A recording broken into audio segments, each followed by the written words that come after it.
2 Kings 24. During Jehoiakim's reign, Nebuchadnezzar, king of Babylon, invaded the land, and Jehoiakim became his vassal for 3 years.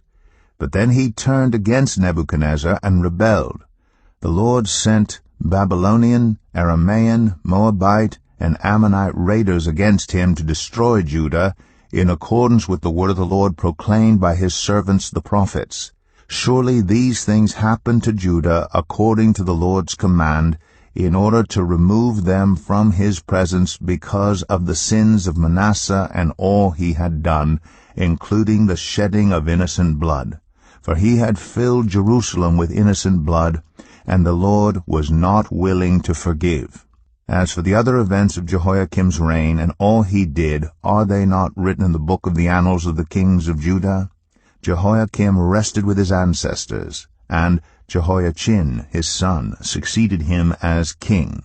The king of Egypt did not march out from his own country again, because the king of Babylon had taken all his territory from the Wadi of Egypt to the Euphrates River. Jehoiachin was 18 years old when he became king, and he reigned in Jerusalem 3 months.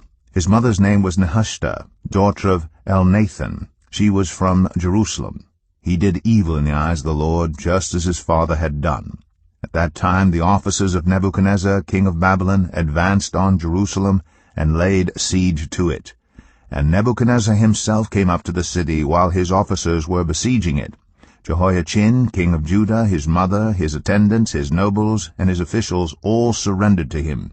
In the 8th year of the reign of the king of Babylon, he took Jehoiachin prisoner. As the Lord had declared, Nebuchadnezzar removed the treasures from the temple of the Lord and from the royal palace, and cut up the gold articles that Solomon king of Israel had made for the temple of the Lord. He carried all Jerusalem into exile, all the officers and fighting men, and all the skilled workers and artisans, a total of 10,000. Only the poorest people of the land were left. Nebuchadnezzar took Jehoiachin captive to Babylon.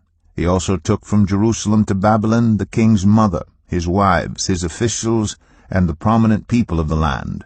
The king of Babylon also deported to Babylon the entire force of 7,000 fighting men, strong and fit for war, and 1,000 skilled workers and artisans. He made Mattaniah, Joachin's uncle, king in his place, and changed his name to Zedekiah. Zedekiah was 21 years old when he became king, and he reigned in Jerusalem 11 years. His mother's name was Hamutal, daughter of Jeremiah. She was from Libnah. He did evil in the eyes of the Lord, just as Jehoiakim had done. It was because of the Lord's anger that all this happened to Jerusalem and Judah, and in the end he thrust them from his presence.